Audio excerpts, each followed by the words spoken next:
The Puck Portfolio with Andy MacNeil.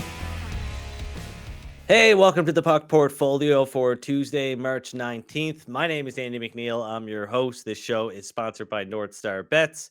We're here on weekdays to provide NHL projections, picks, betting advice, and strategies to help you make informed bets on the NHL throughout the regular season. Of course, we're just 4 weeks away from the start of the Stanley Cup playoffs, but we've got a big slate today with 13 games on tap. The Capitals getting a big win over the Calgary Flames on Monday. Meanwhile, the Buffalo Sabres getting a big win over the Seattle Kraken. Buffalo's playoff odds have improved to just 3%, though, while the Capitals are up around 53% now. Helps that there aren't any other teams from the Metropolitan Division chasing the Caps and the Flyers. Phillies playoff odds still sitting at 70%. Speaking of the Flyers, good segue into some news and notes from around the NHL as Samuel Ersson will start in goal for the Flyers versus the Maple Leafs on Tuesday, but Philly will be out without Sean Couturier and Cam Atkinson.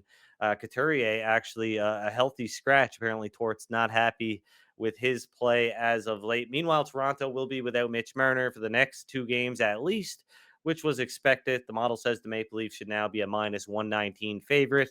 And it seems like that is the buyback point, the buyback price, because Philly had creeped up into the plus 120s, but it has since come down. Now the best price you'll find out there in the market is plus 117. So plus 119 minus 119 seems to be a pretty reasonable estimation for a fair price. Elsewhere, we've got Igor Shesterkin expected to start for the New York Rangers, while Connor Hellebuck is expected to get the start for the Jets. Head coach Rick Bowness will not be behind the bench for the Winnipeg Jets on Tuesday, though. He returned to Winnipeg to undergo a minor medical procedure. Jake Allen is likely going to make his third start in the last 4 games for the Devils. Allen has stopped 69 of 73 shots for a .945 save percentage in 2 games since being traded to New Jersey. The price has come down on the Devils, and as I mentioned on Monday's show, I thought their odds were a bit inflated.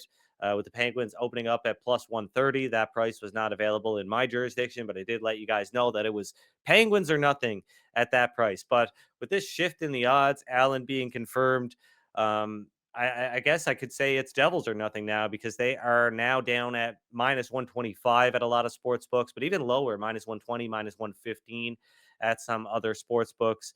I haven't placed a bet on the New Jersey Devils yet. Not really necessarily interested in doing so. This isn't a spot where I'm looking to bet this team, but yeah, at a pick 'em price, Devils or nothing when looking at this one.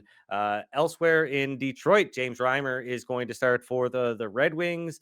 Detroit also called up Simon Edvinsson from the American Hockey League, 6'6" defenseman. He's going to play on the top 4 alongside Jeff Petrie. Defenseman Jake Wallman is day-to-day with a lower body injury. Another defenseman is fighting an illness.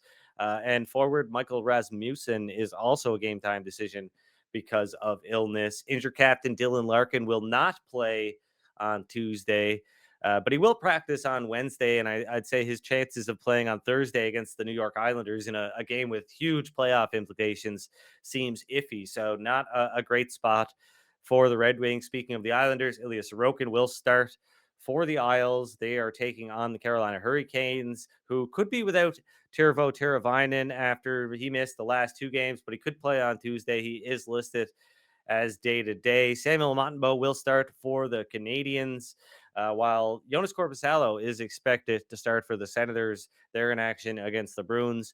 Kings forward Victor Arvidsson may be able to play versus the Blackhawks on Tuesday. Head coach Jim Hillier said that the forward is close to returning, so that is something to keep an eye on.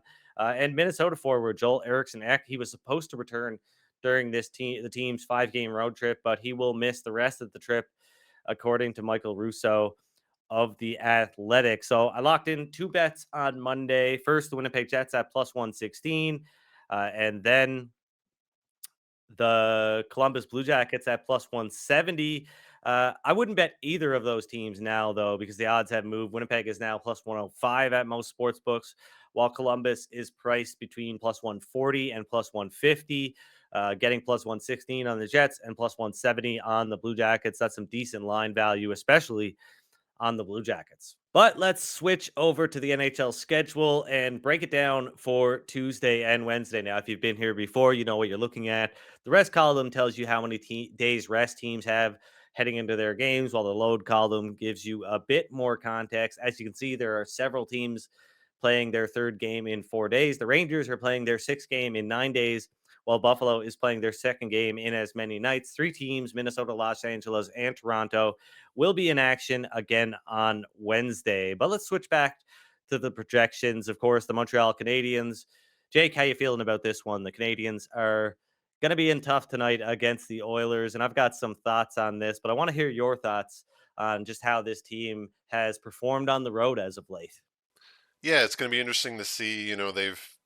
They're losing a lot of games, but they've managed to keep games pretty close for the most part. But it's going to be super interesting to see now with Marty St. Louis having left the team. The guys are on the road. They're living in hotels. They don't really know what's going on, and I'm sure they're worried about their coach and what's going on there. So they could either be galvanized by that and really give Edmonton a run for their money, or they could kind of fold in on themselves without Marty, their sort of emotional leader. So it's going to be really interesting to see what version of the Habs shows up tonight. Yeah, that's a great point. The Canadians, they've lost 15 of their last 20 road games. They've got just two wins in 20 games in which their money line odds have been plus 195 or more. So they're not performing very well as a big underdog. But as Jake mentioned, in those games, they've managed to keep about half of them within one goal. So Montreal does have the capabilities to, make things interesting. Let's just say, but I think they're virtually incapable of playing the type of road game that they need to play in order to shut a team like the Edmonton Oilers down. I mean, you think of low scoring, discipline hockey, low event hockey. That's not Montreal's game, especially on the road. And if you look, 14 of their last 20 road games have featured at least 7 goals total. So that's 14-6 to the over in their last 20 on the road.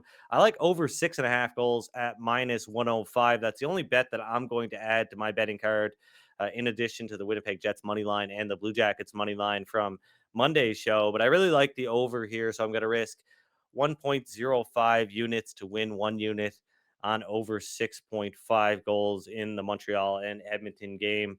Like I said, I don't expect the Canadians to win this one, but I expect them to at least put forth a valiant effort, and uh, might be helped out if we get Calvin Pickard in goal. Now he has a better goals against average on the season than Stuart Skinner, but you've got to take in strength of schedule, competition, all that stuff into account.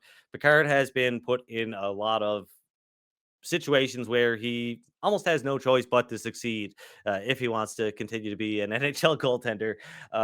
Some big favorites, or some games where the Oilers have been big favorites, and this one is no different. So with the Buffalo Sabres clearly coming in a lot more hungry than the Montreal Canadiens, they'll be coming into town next to face off against the Oilers. I think we could see Calvin Picard get the start in this one. But you know what? Before we move on, I'm going to just double check to see if we have gotten any confirmation there. And no confirmation yet.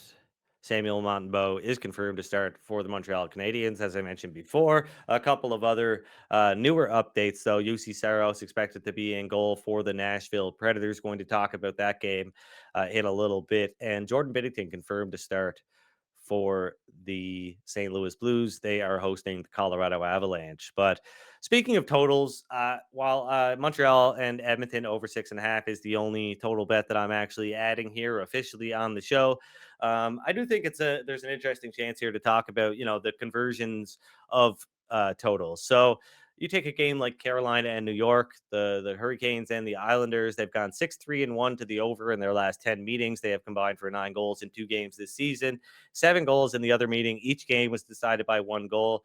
New York is 5-4-2 to the under in 11 home games under Patrick Waugh. Meanwhile, the Canes are 18-8-2 to the under in road games since they went over the total in 5 straight games to start the season.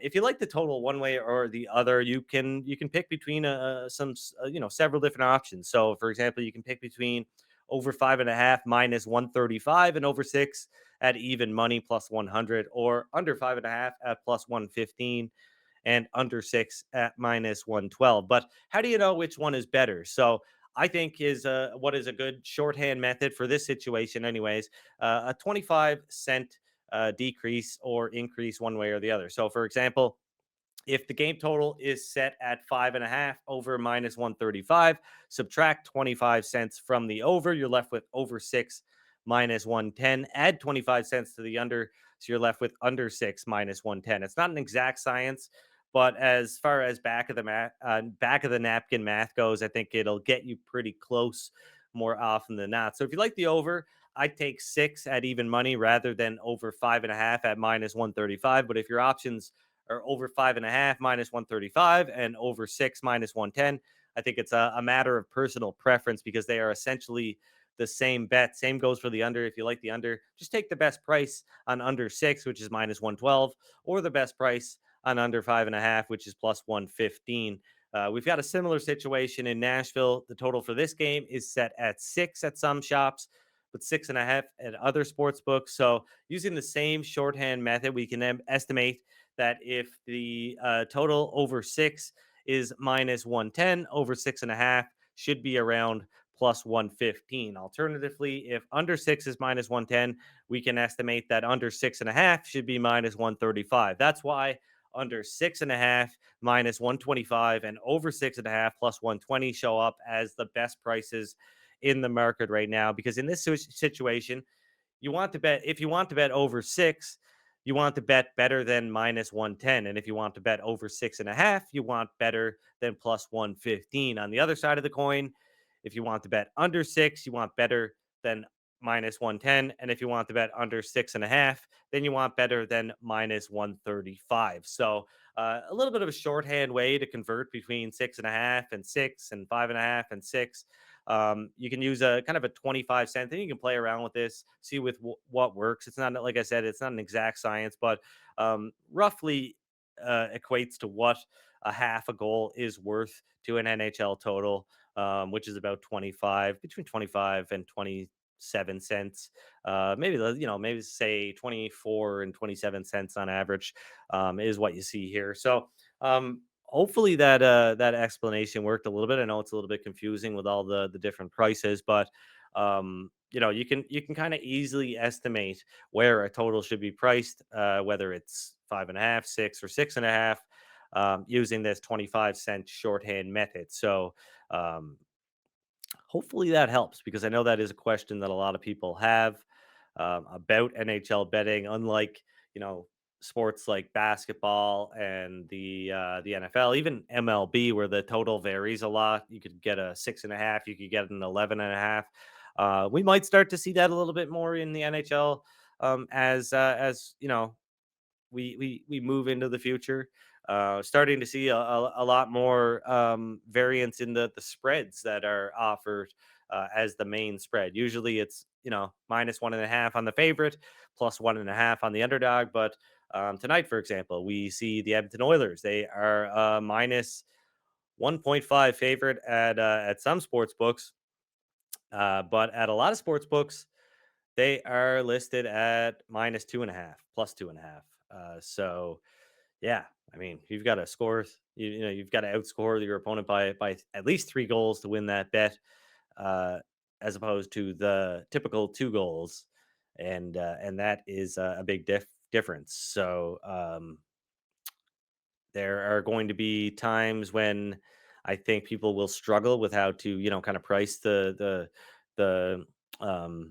different totals as we move away from the norm. But yeah, I can come up with some more maybe shorthand methods for people to kind of estimate whether or not there's value in an alternate total or an alternate puck line. But hopefully, the little explanation that I provided you today helps you pick some better total bets down the stretch. But that pretty much does it for Tuesday's episode of the Puck Portfolio. I don't have any interest in Wednesday's 3-game slate. Everything is Basically opening up where I had thought it would open up at. So not really any value to look forward to on Wednesday, but of course.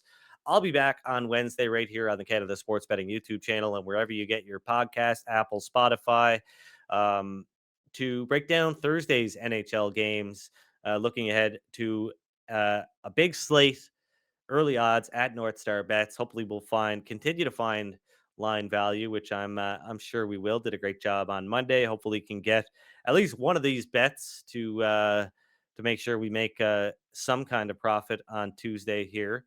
Well, I guess I just threw that out the window because I did add the total over 6.5 in Montreal and Edmonton. So I need to go 2-1. I need to go 2-1 to win some money on Tuesday. But that's it for me. 3 bets. 2 of them are no longer available. You should have watched the show on Monday. Your loss. Winnipeg Jets at plus 116. The Columbus Blue Jackets at plus 117 or plus 170. Sorry. And the Montreal Canadiens and Edmonton Oilers over 6.5 minus 105. That's the only bet that is still available. Good luck with your bets on Tuesday. Keep it locked to CanadaSportsBetting.ca as there is a lot of great content coming out related to the MLB, the NHL. I've got an article coming out later today. It is the weekly NorthStar Bets NHL Insights piece that you guys have come to expect every Tuesday. That'll be up just a little bit later this afternoon. It'll include team money charts, etc. So get informed and check out that article a little bit later today. Jake, you got anything coming out or already out at CanadaSportsBetting.ca? Nothing on the docket this week. Last week I did a summary of all the action in the NFL's big free agency period last week, so that's I saw that's that. still I up. got very I got caught up on all the NFL Yeah, news. yeah, yeah. No, it's definitely a good source of all the major moves. If a lot of stuff happened last week. It was one of the busier free agencies for the NFL in a long, long time. So it's a good article to use to catch up. But I also want to mention tons of great March Madness coverage this week on CanadaSportsBetting.ca. So check that out if you're into it. We're going to be breaking down all the groups and doing day by day breakdowns and betting advice. So a lot of great resources there for that. Awesome. So, what would you say was the most? I guess before we get out of here, I want to know what was the most impactful move so far in NFL free agency. Jeez, okay, you're putting me on the spot now. I think, yeah, I mean, I think Kirk Cousins is joining a really good team in Atlanta that, kind of struggled to find quarterback consistency. If he can fully recover from his Achilles injury, he can really make that team pretty formidable. They've got a great rookie. Well, he's not a rookie anymore, but rookie running back Bijan Robinson, who had a great season last year. So he'll probably take a little bit of the onus off Kirk to scramble and run around and things like that, and be able to actually rehab that Achilles. So I think that's the most likely one to pay off, and I think the least likeliest one to pay off is probably Derrick Henry. As I mentioned in the article, Baltimore lost a lot of defensive depth at the expense of getting Henry. They let a lot of people let a lot of other people go. So while the Derrick Henry move is pretty flashy for Baltimore, I don't see them being as good of a team as they were last year. And a lot of people are going to bet on them based on the name recognition, but I think overall they lost a lot of depth. Yeah, and even I know running backs are overrated and overvalued. So I would imagine you're pretty spot on there. But anyway, thanks for the insight, Jake. Check out Jake's article over there at CSB.ca, Canada Sports Betting. That is. But yeah, good luck with your bets. We will see you again on Wednesday. We'll be looking ahead to Thursday's NHL slate. Take care.